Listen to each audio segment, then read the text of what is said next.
You're listening to The Hour of the Time on 2. And I'm William Cooper. I thought I was using a speaker. Wow, what was that? Another interrupt. What were you going to say? I thought I was going to say I was listening to The Hour of the Time. Well, you did that. I didn't know that. You know what, everyone? Tomorrow, me and my dad are gonna give the toys to Santa to help the other children because I already packed up my toys for Santa. And whose idea was that? My idea. That's right. What made you think of that? Well, I was thinking about something to help Santa Claus. That's why I wanted to do something for Santa Claus. And I said, why don't I just help Santa to give the toys to Santa to help the other children? Well, I think that's very nice. Do you think Santa's overworked, maybe? Well, he might not. Well, he might be. He's sure got a lot of kids to visit, doesn't he? Yep. Then he's going to get a lot of toys for the kids because I'm sending them to him. Well, that's good. I hope he gets them. We'll send them off. If he doesn't get them, then he won't come to him. No, I think you'll get them. You want to say the pledge, hon? Yes. Okay, go ahead. I pledge allegiance to the flag of the United States of America and to the republic for which it stands, one nation, under God, indivisible, with liberty and justice for all. Well, folks, I do not have a program for you tonight because all of us, every single one of us, since early this morning, have putting labels on newspapers, and they're all, every single one of them, in the mail. They're all out, gone. Now, that doesn't mean that we don't have a few left. So if you are not a subscriber and you'd like to get a copy of this issue, send us $3 postpaid. Any issue before number 8, this is issue number 8. All of the other issues are now back issues, and they're $5 per issue for the ones that we have on hand, and I'm not sure which ones those are, so I can't tell you, unfortunately. But if you'd like to know, you can call Veritas. Don't do it until Monday because Mike and Sharon worked real hard on this issue, and they're gone. And I don't think they're going to be back until Monday. But you can call on Monday and find out what back issues we have, if you wish. The number is 520-337-2878. That's the Veritas number. For those of you who keep sending your subscriptions to me, don't do it, okay? And don't send requests for single issues to me. Send them to Veritas. Veritas is an entity. It's not me, okay? So please do that. The address for Veritas is Post Office Box 3390, St. John's, Arizona, 85936. That's P.O. Box 3390, St. John's, Arizona, 85936. Also, tomorrow night, my good friend Anthony J. Hilder and John Daniels, who, by the way, wrote Scarlet and the Beast, the 3-volume set, will be speaking in Houston, Texas. Houston, Texas. That's tomorrow night at 6:45 p.m. I should say tomorrow evening. 6:45 p.m. at the Ramada Inn, 7787 Katy Freeway. That's the Ramada Inn, Houston, Texas. Tomorrow night at 6:45 p.m., 7787 Katy Freeway. That's the I-10 at the Silver Road and Antoine exit. That's Anthony J. Hilder and John Daniels. I think if you're lucky enough to be able to attend that little gathering, I think you'll come away very happy that you spent the time. And if you get a chance to say hello to Anthony, tell him that I sent my best wishes along with you. What's going on? I don't know. I didn't put anything together. I'm tired. My fingers are, well, they're not now, but they were all day, covered with ink.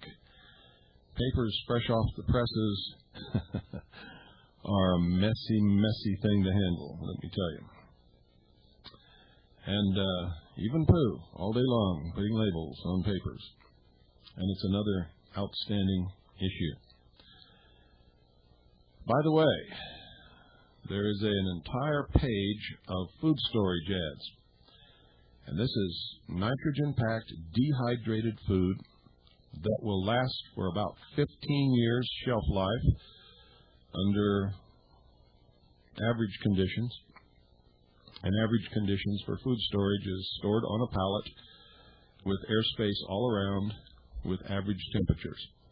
That means not extreme heat. Extreme cold is okay, extreme heat is never okay for anything, no matter how it's packed, no matter how it's stored. So the hotter it is, the less shelf life you're going to have, but under average conditions should last about 15 years. Not guaranteed to, but should.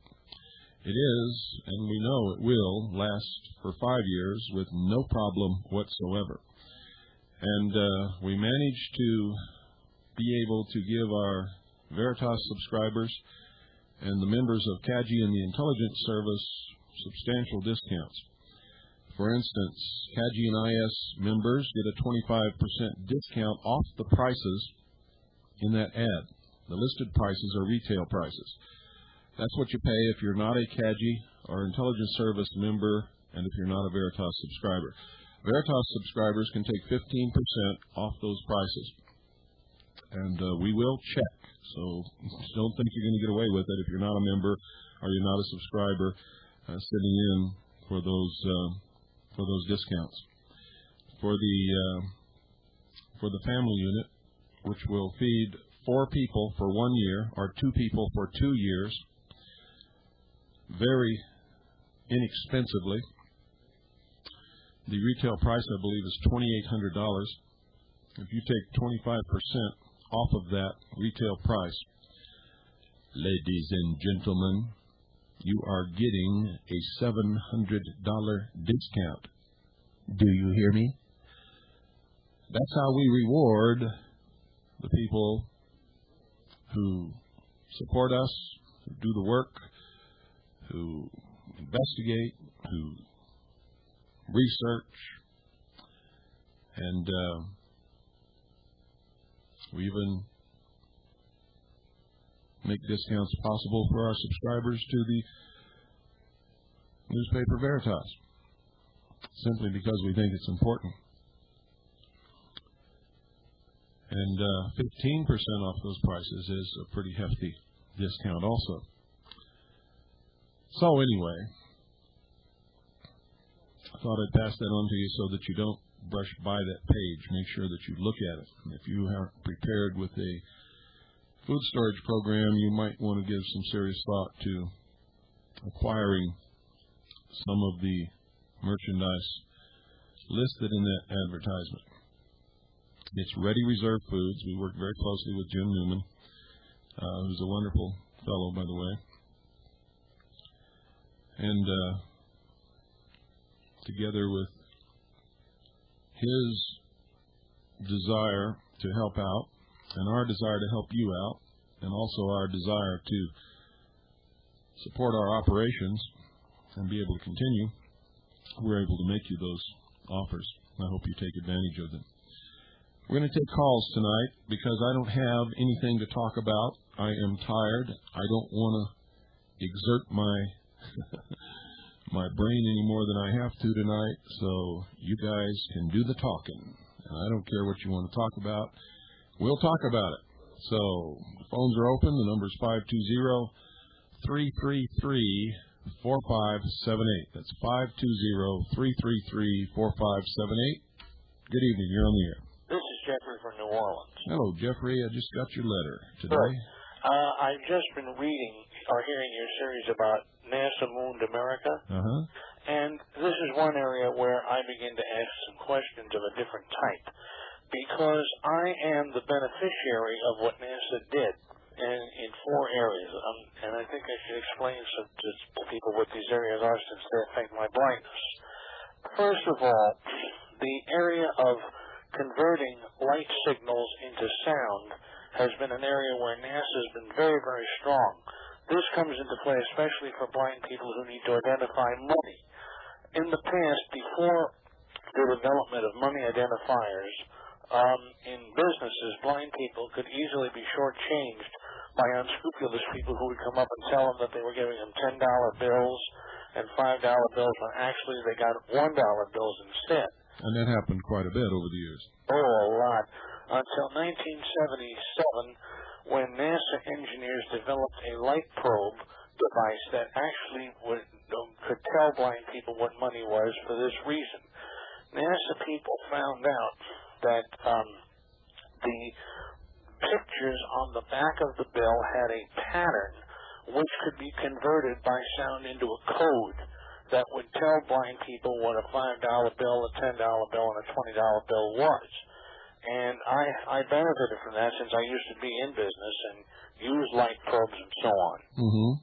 The second area that's similar is, of course, the development of devices that allow blind people to read print, starting in 1970 with the Opticon. That's the one where you put a TV camera over the paper and it scans the line and then converts it into feelable letters that come out on vibrating rods. That started a company called Telesensory Inc., which has developed many, many devices, especially the beginnings of talking calculators. Of course, today talking calculators you can buy in any place now, but when it first started, Telesensory was the first one to produce it, and that was started by some NASA engineers. And, of course, spinning off from that is the scanning device. You, in your Behold a Pale Horse, you talk about Mr. Kurzweil. Yes. Well, Kurzweil made his fame by developing a reading machine for blind people in 1976. But in the early days, that reading machine cost $50,000 and didn't do a good job on certain things. But today, there are 4 companies that produce similar devices now. Kurzweil, Arkenstone, Telesensory, all produce devices that use scanners. Mm-hmm. I mean big things like the Hewlett-Packard ScanJet that convert the printed material into signals that are now converted into speech on computers. So that's one of the reasons why I could work with some of your material, because I could convert it right into speech and read it right on the scanner. Yeah, and for those of you out there who think that this is ridiculous, I have a program on my computer that if my eyes are tired, and if you work in front of a computer for several hours looking at a monitor, your eyes get very, very tired. I can just open this program and then open a file, and this program will read the file to me, and I don't have to read it myself. That's right. And, of course, the second area, the second big area that NASA helped me out on was teaching me to always have a backup system, whatever I did. So, in other words, something in reserve. For example, if the air conditioner breaks down, always have a fan. Mm-hmm. If the microwave breaks down, have a stove. If the refrigerator breaks down, have an ice chest. In other words, the big lesson they taught me was don't leave yourself in a position where you're going to be where you're completely vulnerable and get destroyed. So as far as I'm concerned, maybe NASA mooned America, but I won the race. You know what I'm saying? NASA did promote a lot of technological development, and I think that it was intended for NASA to waste tremendous sums of money, some of which, of course, had to produce something useful, or they wouldn't be able to waste the rest of it.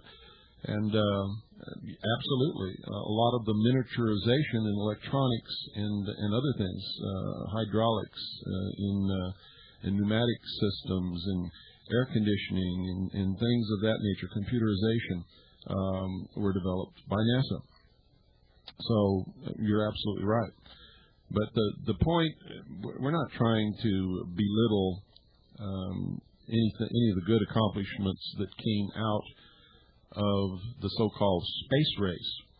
But I have to tell you, Jeffrey, that all of that money could have been put to more useful purposes, and a lot more things could have been developed if we had not engaged in not all of NASA is a scam either. I don't believe that. And I do believe that we have put people out in space. But I don't think that it was done with the program that the American people were looking at. I think it was done with the secret space program that DARPA was running. Well, I'll tell you this.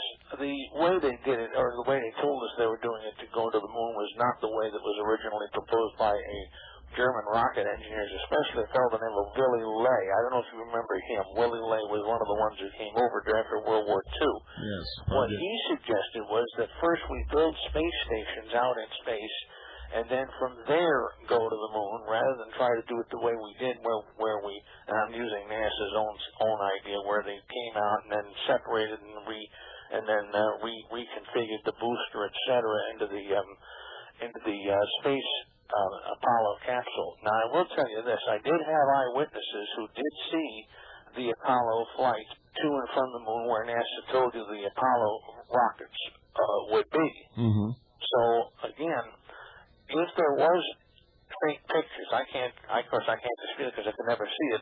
It may have been done partially because they couldn't get cameras on the moon. They had to show you something in order to be able to at least show the public what they were supposedly trying to do. And that's about the best I can say about it. Mm-hmm.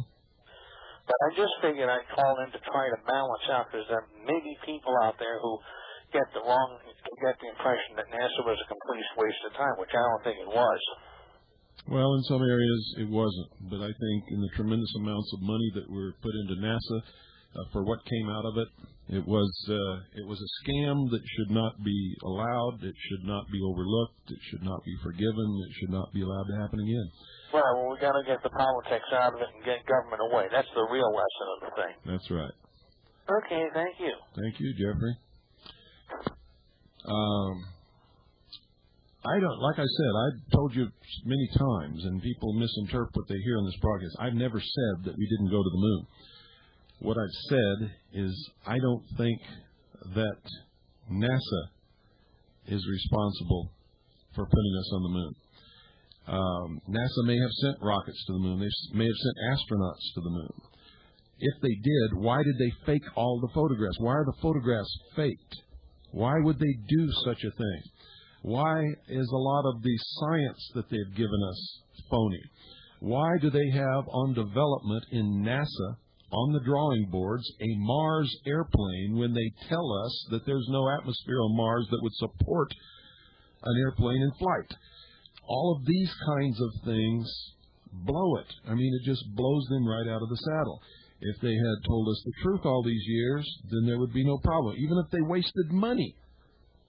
But when we can prove that they've lied about many different things and they faked photographs, and we could prove that beyond any shadow of a doubt to anybody, that's just incredible.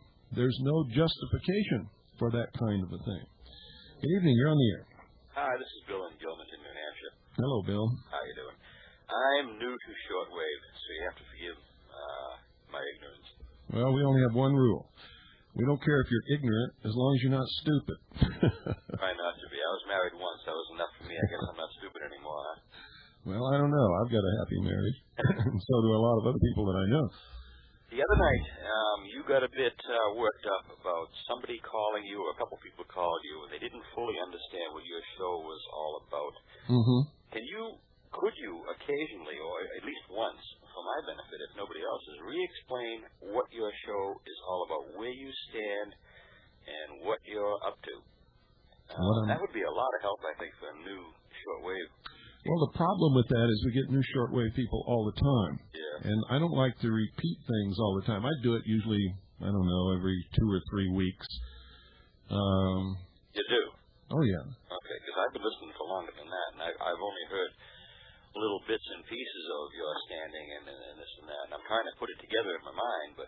What I'm trying to do is, really, I'm not trying to educate new listeners. I'm not trying to deal with people who are lost in the fantasy land. What I'm trying to do, because I did that for so many years, and I'm just tired of doing it. It's not that people aren't worth it. It's just that I'm tired of doing it. I don't want to do it anymore. So I concentrate on building the level of knowledge and education and awareness of people who are already what we consider awake. Okay. Well, may I ask you this? May I present myself to you this way? I am very conservative, very, very conservative. Am I listening to the right man? By the sounds of it, I am, but... Well, I don't know what you mean by very conservative. You know, I listen to people in Washington who tell me they're conservative and they're stupid, bloody socialists, and it really yanks my chain. Well, I don't know how to explain myself to you, except I can pick out, I think I can pick out many, many things on every ABC, CBS, NBC broadcast. You can just tell the way they present things, in the order of which they present things. I can see their slant, I can see their twist, and I'm a Reaganite, but you're not. You're sort of non-political, really, aren't you? From what I've Yes, because I've learned in my life that politics is not what people believe it to be. From my observations, there's not one iota bit of difference between the Republican and the Democratic Party. No matter which one is in power, whether it's in Congress or in the White House, we still move toward a socialist world government. And I don't think that it's by accident either. In fact, I can prove that. It's all laid out in the law. There's no conspiracy. It's all happening in the open. It's intended to be. They want world government. It's going to be socialist. They've written about it. They've said it. They've outlined it. Just that most of the average people never read those things, so they don't know it. Even with a Reagan or a Pat Buchanan type of... Oh, absolutely. When Reagan was in Hollywood, when he was the head of the Screen Actors Guild, his nickname was Red Ronnie. Did you know that? Well, I know he went to trial, but he blew them right out of the water as far as I know. Well... I was only a kid then. I don't remember. Yeah, but the problem with that is, see, Ronald Reagan didn't help this country. What he did was take a lot of money that we didn't have and spend it. And, of course, everybody loved that because it gives the illusion of prosperity. And everybody thinks they're getting a piece of the pie. What they don't understand is somebody's going to have to pay back that piece of pie with all the interest that it accrues. In his administration alone, he spent more money than every administration in the history of this nation cumulatively ever spent. And sure, everybody loved Ronald Reagan because he threw money at the American public. He made the national debt what it is now. And I got to tell you, it's never going to be paid back. We can't even pay the interest on the damn thing.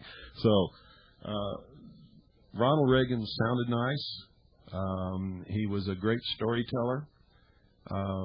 But he spent us into oblivion. I saw him as being anti-socialist, anti-communist, 100%.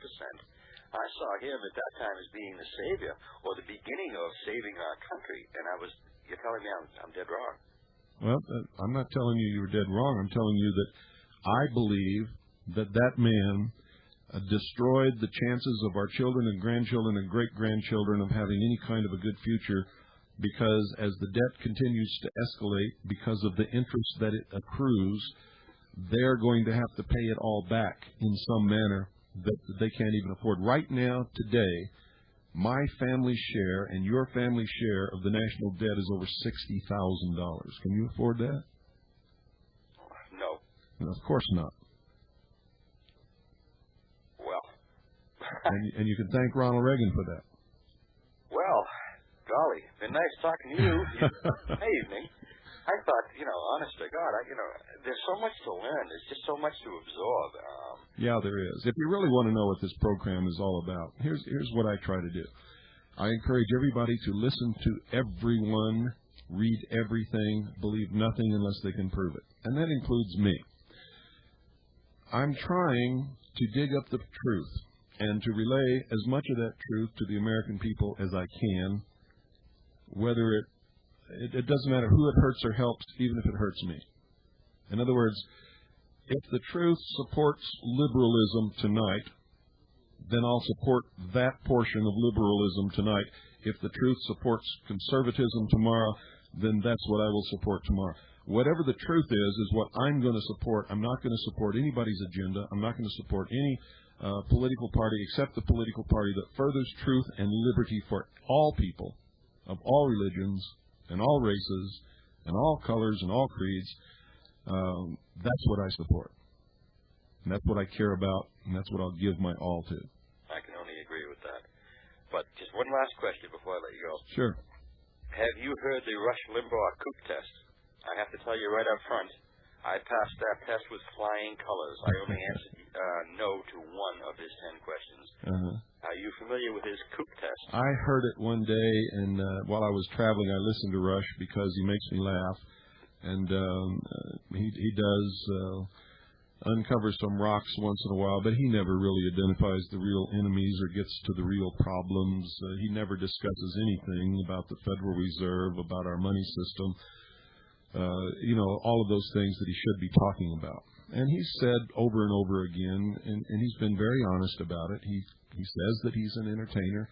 I remember him one day saying that if he could get a bigger piece of the pie, I think he was talking about ratings, and I think he used the word ratings. If he could get better ratings by espousing the liberal point of view, he would start tomorrow. That was his exact words. So you have no feelings on his kook test as such?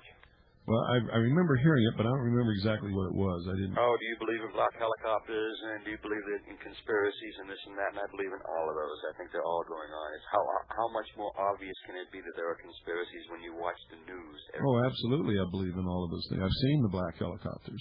So you and I are both kooks. Excellent. Yeah. I don't feel so bad anymore. Yeah. Well, you're in good company here. All right. All right, Bill. Thank you very much for all your help. You have a good night. Thank you for calling. Bye-bye. Okay, the number is 520-333-4578. Good evening. You're on the air. Hello, Mr. Cooper. I can't tell you how honored I am to talk to you. I listened to you just recently before you had washed your hands of the sheeple. It's since mid-July, and I just can't believe all the things that you have been talking about, and I can't wait to get my first copy of Veritas. Well, it's a lot more fun to talk about these things rather than try to begin at the bottom and wake up a bunch of people who are still walking around Disneyland with their e-ticket. They don't even know the rides are closed. Well, I had a question. I've been listening to Tom Valentine, and I was wondering if you had heard about that military helicopter that supposedly was hit by that microwave pulse that hit that killed those men, and they were found burned. And I know about the incident. We have all the information. I'm not sure that it was a microwave that hit it, and I don't think anybody can prove that. But that's the allegation that's being made by some people. I don't know exactly why it crashed. I do know that people were burned and things were burned, but I was reared in an Air Force family, and I know when aircraft crash, everything burns, including people and equipment and everything else. Well, they've made some allegation that they've removed all their watches to eliminate some kind of time frame reference, and that none of these watches were found on any of the on the bodies, but they had their personal effects like their coins and wallets. And why would they remove a watch? Well, that's what they were saying. They didn't know why they were doing it, and they were saying that they thought that it was because it would have given away something about why they were shot down. Or did you ever consider that the watches may have been government property? Well, that's true too.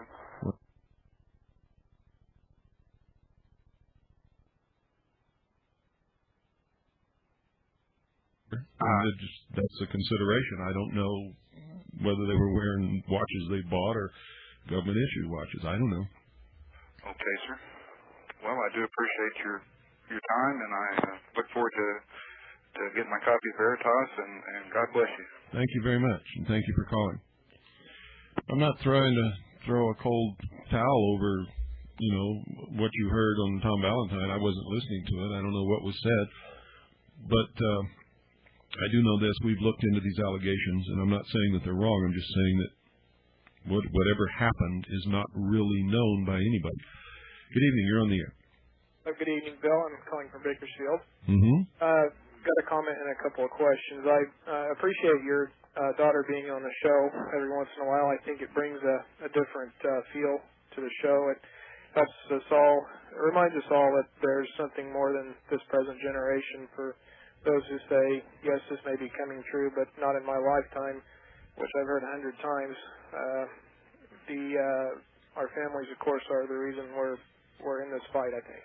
That's right, and that's why I like to have her on the program, is to remind everybody that, I'm going to be dead in a few years, and probably nobody in the world is going to remember me, but my daughter and your daughter and everybody else's daughter and son are still going to be here, and they've got to live with what we leave them. Yes, my little girl's just about the age of yours, and I do appreciate you having her on. It brings an entirely different reality check, I think, to the programming. Second, I've only been a listener for about a year, and you make a lot of reference to reading materials that are out there, writings of Mao and Gorbachev and others. I think it would be helpful for those of us who recognize our ignorance to have a reading list that you might put together for some references that we could get started on. Do you have anything like that published? No, I don't. I've got some references listed in my book. And one, I think 2 years ago, we did a broadcast, just 1 hour of a bibliography that I recommended to my listeners. Okay. I've got the list of the back shows. I'll just order that tape in. That'll be a good deal. Okay. Lastly, the program that you ran some months ago on there was a 3-segment program on the occult foundations of Nazism. Yeah. That sounded like it was an audio track from an old 16 millimeter tape. Is that in fact what it was? I don't know where it came from. Somebody sent that to me. It is from a video tape, I believe, and I don't know where the videotape came from. It may have come from an old film. But it's an excellent primer to allow people to understand that this New Age movement is not new. This New Age movement occurred in Nazi Germany in the 30s. The exact same thing, the same beliefs, the same buzzwords, the whole bit. And the whole Nazi regime was built upon an occult foundation. I would really like to see the video track from that. I think it would really be. Sounds like because he goes silent for a few seconds, and obviously there must be something on the screen. I would really like to see that sometime. I didn't know if you had it or were working on getting it or what. No, it's I even forget the name of the occult something of the Third Reich. Right, Foundations, I believe. Yeah, but anyway, the video has the same name as the series of broadcasts that we did. And similarly for the series of the Illuminati and the Merovingian Kings, that guy's accent was so thick I could only pick up about 80% of what he said over the radio. Are you talking about the 3-night series on the Illuminati? Yes. That's a long-playing record that was produced by my friend Anthony J. Hilder back in 1966 or something like that. And it was narrated by Myron Fagan, who was a very famous, very prominent Hollywood figure back then. And he got far enough in with the inner circle to be able to put that together. I don't agree with everything that he said, but I believe that there's enough said there that I know to be true that it needed to be heard by the listening audience. Oh, yeah. No, what I'm referring to is something different. I believe this is a 2-night series on where the Illuminati came from, the Merovingian Kings. I'm trying to think of the rest of it. Are you talking about the Templars? Yes, that's it. Yes. Is there a video that goes with that, or? Oh yeah, that's what's the name of that? The Trail of the Templars or something like that. I forget now. Okay.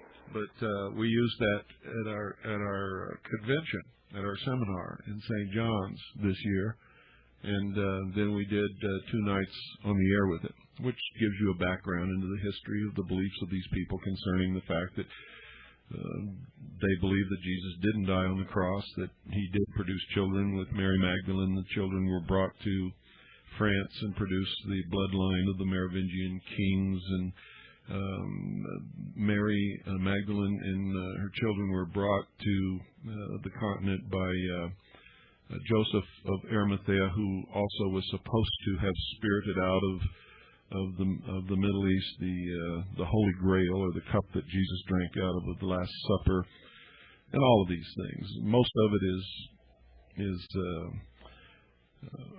fantasy. Some of it is metaphor. Some of it is based upon fact. But it gives you an idea into the belief structure of some of the people that we're dealing with. Mm-hmm. Okay. Well, that guy's accent was pretty thick, and as I said, it came across the radio pretty rough, and I wasn't able to understand part of it, so I was wondering if perhaps... He's English. It's one of the authors of Holy Blood, Holy Grail. His name is Lincoln. Okay, maybe what I'll do is send in for the tape of that as well then. Yeah. Okay. All of our tapes are studio quality stereo tapes, and there's no shortwave static.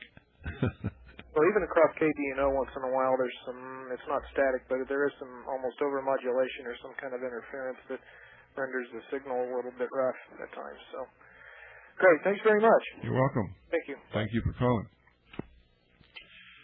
Well, let me see here. What am I doing? I'll do that at the end. Good evening. You're on the air. Good evening, Bill. I really enjoyed your programs on NASA. I just got a couple of thoughts on that. The waste of money over the past 20-some-odd years by NASA and our so-called space program is one of the great national tragedies, probably the greatest national sin that this country ever committed. And I just think that these great inventions that the blind gentleman was talking about could have been done here on Earth, and whether they went to the moon or not has done humanity no good whatsoever. And I just think, that it was a waste. Well, let me tell you two things that they believe that it did good.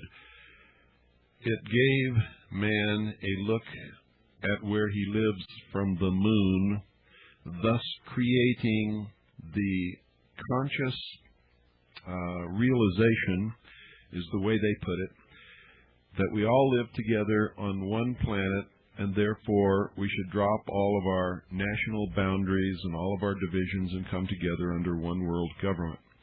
Number two, if we could leave the Earth and travel through space and walk upon the moon, somebody who lives on some other planet somewhere else in the universe could have come here.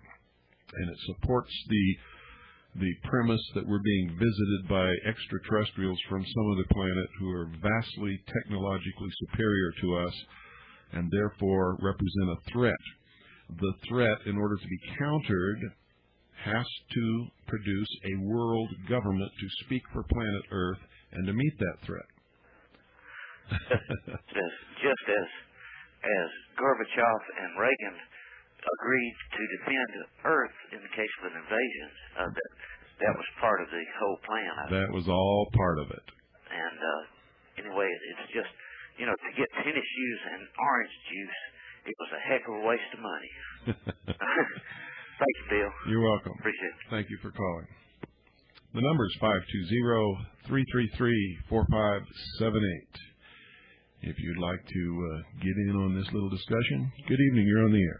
Good morning, Mr. Cooper. I have a cold. Sorry to have a hoarse voice, but I have a cold. My name's Joe. I don't know how to figure you out. Some days you sound cold and mean and harsh, and some days you sound like a decent guy. Now, I'm not trying to belittle you or anything, but I'd like to discuss some things with you because I am blind also, like Charlie. Mm-hmm. Now, you, and I understand your view, and please, don't take this as offense. You don't believe in socialism, right? I despise socialism. Okay. What happens to the people like myself and some others who have unfortunately come from broken homes? I realize you love your daughter and take care of her, and you're going to pay her medical bills that live off the Social Security system that was brought up that way, that are trying to get the help we need and the training, and all those things that Charlie talked about are expensive. I recently applied for a job with a small, now you may think this is crazy, but it's not, company as a flight attendant. A sightless person can do it. I've talked to some people, but they want to get government funding, and people are uncomfortable, and all of these computers and stuff are expensive and stuff for us. Now, I'm getting a money machine if I ever get the $500 because I live on a small amount of money. What would you do if you were President Cooper? See, this is why I called and brought this up. How would you handle cases like ours who are on disability, want to get the help we need? We live on a low income because we're on Section 8. Of course, the government does help us out a little. I'm for good government, so is Ivy. I mean, what is your solution? How would you handle things? Well, number one, I don't believe in welfare. Me either. Number two, I don't believe in the government paying disability. I don't believe in the government funding projects to take care of people. I believe that should be handled on a local level by the communities in which you live. But don't you think that's far-fetched? And I'm not trying to be cruel or rude. I don't think it's far-fetched at all. Where do you think the money comes from? I agree with you, but people aren't that way. People aren't charitable. Charlie happens to have a very good business, and he's very fortunate to have these. I wish local agencies, local, what did you say, state, local community would help people too. There would be a lot more employment, and like this, these computers for us are horribly expensive. Veritas, of course, is not in Braille. It would cost you a fortune to put it in Braille. If you've ever seen Braille, you know how big it is. Yeah, it would cost us a fortune. It would cost us a fortune just to put it on tape. Yeah. Where does one get catalogs? But so if you were if you were President Cooper, would you roll back the War Powers Act like Mr. Collins, and would you try and see that local communities do help people? Absolutely, certainly, but it has to be done on a local level. And let me tell you why. But you get so much corruption, and this is why sometimes I get angry with you. You think there's not corruption in the federal government? Oh, of course there is. There's not only corruption in the federal government, it's worse than that. You see, all of the money comes out of the hands of the local people anyway. Yes, I know and if you think that taking the money out of your pocket and sending it all the way to Washington just to have it come back to you to do something that you could have done yourself, that you're getting something for free, or you're getting better service, or you're getting any kind of legitimate service, you're wrong, because most of the money in making that big circle disappears. Yeah, but it doesn't have to. But I'm saying to you, how would you handle it like medical? It does have to. It can't make that circle without losing money, because it has to pay the big bureaucracy that supports the circle. If you took the money out of your pockets on the local level and supported the same things that you're asking the federal government to do for free, thinking that it's free and it's not, it's costing you a fortune. If you did it, you could fund so much more and help so many more people and provide so many more jobs for people in that local community that it would just make this country so prosperous and so much better off. Mr. Cooper, people are ignorant of blind people. They still don't understand this. Like if your daughter does something wrong when she gets older, you know how kids get in and out of trouble, there's a double standard in this country. Plus, insurance for us is so hard to get. How would you handle the insurance craze, like for medical? I need medical attention. I can hardly get the medical attention. Well, I think one of the reasons that we have high costs in medicine is because of insurance. Okay, so you don't believe in insurance, right? Am I saying it right? Let me tell you something. I can go down to the local doctor here and get the same service that people get who have insurance for about 1/5 of the cost that it costs them, because the doctor knows I don't have insurance. He charges me a reasonable fee, and he bilks the hell out of the insurance company. Yeah, well, up here, doctors don't. Do you have to have insurance? Like some of us have. That's because you've got such a population base there that for him to live comfortably, he doesn't have to care about you. But I live in a very small town in a rural area, and this doctor, to live at the level that he wants to live at, can't afford to tell anybody to take a hike. Well, that's good, but that's such a small town. But let's say you're in the hospital. But see, you just proved my point. Okay. It's because of the insurance company that medical bills are so high. What do people do though in your system in this? Get rid of the medical insurance completely altogether. Mm-hmm. Doctors are then going to have to reevaluate their level of living. And if they want to live at all and have any patients at all, they're going to have to charge reasonable fees that people can afford. That's an awful lot to ask. No, it's not. That's the way it used to be for doctors in this country, and they used to even make house call. Oh, I agree with you. They were nice. Now they're very. You have to go to. And it always happens when you got somebody whom they can milk for money, and that's the insurance companies. Dana-Farber Cancer Institute. They killed that girl. She did all the right things, and they overdosed her. But I'm saying, so you say get rid of the insurance. What would happen, like, if you were in the hospital for 8 months or 6 months? Would you, I guess, work out a payment plan or something? Absolutely. My family doesn't have any medical insurance. Yeah, really? I didn't know this. We don't have any medical insurance, no. Wow. We pay all of our medical bills. I paid every penny for Pooh's birth, the hospital, doctor, everything. Well, you live in a little town. I guess that helps. Well, it helps, but I'll tell you something else that helps is getting off of this victim kick and learning to be responsible for yourself. A lot of us have done that, and they won't hire us. They won't want to spend the money. Like with the TSPS telephone equipment boards. I'll guarantee you there's somebody who will hire you if you will give them a good day's work, whether you can see or not. How do you deal with the income tax? Because everyone I've talked to says we are going to take out if we do hire. My friend, I'm not a taxpayer. No, the IRS. I'm not a taxpayer. You're not? No. How do you do that? Very simple. I'm not a taxpayer. But don't they put you in jail? No, they don't put me in jail. Then you must know how to do the legal paperwork and all this. I know who I am. I know who they are. I know what the law is. I understand the whole bit. I don't have a Social Security number. I don't play their game. Because I've mentioned that, and people are scared. And, of course, you know what Ivy went through. That's probably because her radio show. I showed her brief to somebody. I know what Ivy went through, but Ivy didn't go to jail either, and she is not a taxpayer either. But she says she has spent time in jail because of the IRS. Well, she may have, but it was only like a couple of nights. You know? But you're saying everybody has to get involved, and not just one or two people. Everybody has to carry the ball. Absolutely. Okay, that's what I just wanted to understand, and just to get that cleared up. And where can we get tapes, and how do we get copies of tapes? Is there a catalog? Tapes of what? Tapes of your shows.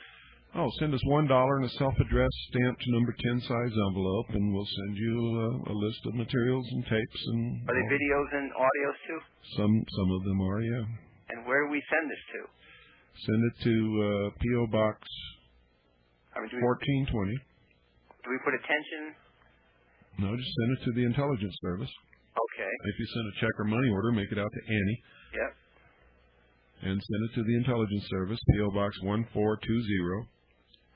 Sholo, Arizona. Yep. 85901. Number 10 envelope, and put a little note in there requesting a tape catalog. Yeah, along with $1. Okay, well, I appreciate it, and I just wanted to clear up something, because all this stuff for us is horribly expensive, like talking money machines. There's a new one out now for $500. It's made in Canada. Mm-hmm. I guess that's funded partially by the government too. But that's probably why it costs $500. And these computers for us go from Arkenstone sells it like for $4,000 or $5,000, and of course you need training. I've never used the computer too well. Let me tell you something. If I can buy a state-of-the-art 486 good computer that I can do just about anything on, there's no excuse for charging you $5,000 for a computer because you're blind. Well, but that's the way it is, you see. I know that's the way it is, but the only reason it's the way it is because they know somebody is funding the purchase of that, not you. I see. You say the local communities would, if you were president, would kick in. You feel that that's right, and they would put these things up for bid. It would be competitive because they don't give their money away, and that price would come down from $5,000 to some reasonable amount that you could afford to pay. Is that like the telephone companies? That they're all fighting with each other? That's why the rates are lower in some cases. That's right. Until then, man, when AT&T had the monopoly on the telephones in this country, do whatever they want. That's right. How would you handle Section 8 of people that are on Section 8 or that temporarily out of work? You said you would get jobs back if you could, and our community should get involved and would, I hope. How would the rents drop too? Because there's... Well, in the first place, I have no idea what Section 8 is. Well, you live on Social Security and you get a small stipend, SSI for some, and the government pays part and you pay part of the rent. Social Security is one of the biggest scams there ever has been in history.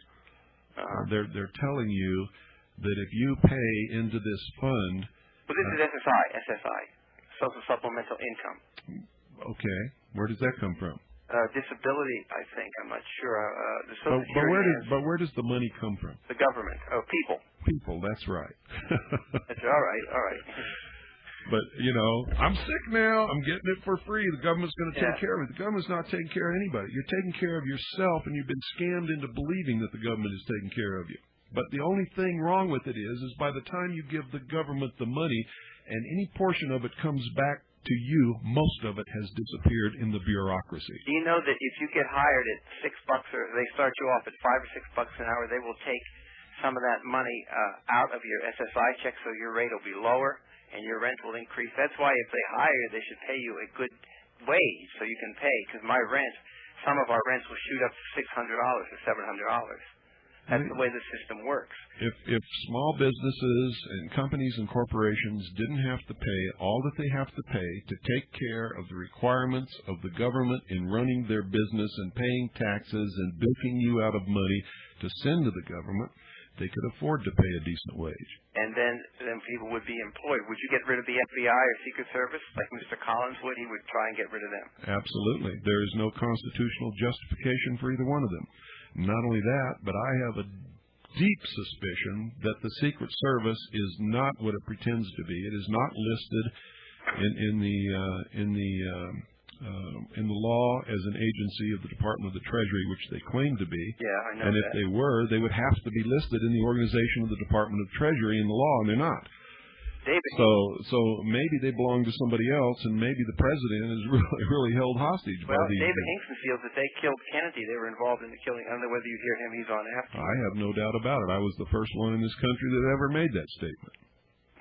I just wanted to get your views and just to clear up, because sometimes I hear you say sheeple, and I think, boy, what kind of a man is this? Is he so cold? And he says he's a Let me tell you something. I don't know you, and when we're young kids and we do something wrong, and our parents know that if they don't discipline us when we do something wrong right then and there, that we're going to grow up to be some kind of horrible creature or end up in jail. Are they cold and heartless when they discipline us? No, but there's a right way. Absolutely not. See, there's a right way and wrong way. The only way I have is with my voice through this microphone. Okay. And if by calling you a sheeple I can push enough buttons to get you up off your butt to go check out what I say and find out that you really are a sheeple, then that's exactly what I'll do. Now, the research material, a lot of this stuff is, how does one who is sightless do the research? I guess he or she would need help, right? Because a lot of this is in print. I asked the librarian one time to help me find someone's name through one of those discs, they have. She was very reluctant, but she did it because she was busy. She did it because she has to. Yeah. Part of her payment for her job is to help people who come into the library. Well, she didn't want to do it. I said, well, I can't see to read the print on the, compact disc. It took her 3 days, but I got the number. Good. But you see, we have to get all the people have to get involved, and everybody has to work together. I guess that's what you're trying to say. Absolutely. Yes. But it's against human nature because most people want to seek the easy way out. That's why socialism is so attractive. It promises that if you'll give up your liberty and your freedom and do what Daddy says, Daddy will take care of you, Daddy being the state. How much did your computer cost? Because I priced with the guy that if I had the money, he would teach me. I said $5,000. And how good of your speech can you demonstrate it sometime? Is it a deck talk that goes for $1,100? And that's a very good speech. But I've heard some of these, and it has trouble pronouncing words. And I guess there's a special program or something. Well, it's not like me or you talking, but I can understand it perfectly. Okay. I have no problem with it. It sounds like a computer is what it sounds like. Yeah, well, see, I've heard so many of them. There's a fellow who's crippled who has an excellent program. It pronounces the English language perfectly. He was on PBS, but they had to get a special program, and it ran big bucks, because, you can't pronounce, like Jones or Shones or Holmeson, or say Shomson, you know what I mean? They have to reprogram it to pronounce it properly and spell it differently, But these programs are some of I hate to tell you this, but we're out of time. I got to let you go. Okay, thank you. Okay, folks, I want you to call Swissmax Trading tonight. Tell them that you're a listener to the Hour of the Time and that you'd like to have a current copy of their newsletter and explore the possibilities of taking a part of what you have now and putting it into real money so that if things get really bad, and I can tell you right now, it's going to happen, that you won't suffer like so many people are going to suffer. And I can guarantee you it's going to happen. Most people are in hock so much that if they sold every single thing they owned, they'd be lucky if they had $2,000 of the funny money to put in their pocket. And a lot of people wouldn't have even a penny. They'd still be in hock. They would still owe money. Very, very few people really own what they have. And even they don't own it. So, call Swiss America Trading. Get your hands on some real money. Take care of business. Take care of protecting your assets and your family, your loved ones, and, of course, yourself. It's 1-800-289-2646. That's 1-800-289-2646. Good night, folks. And, well, let me see here. What are we going to do for a shuffle on down to Buffalo? I don't even know where I'm at now. Let's just do this. I'll just run it up and punch it. Good night, and God bless you all.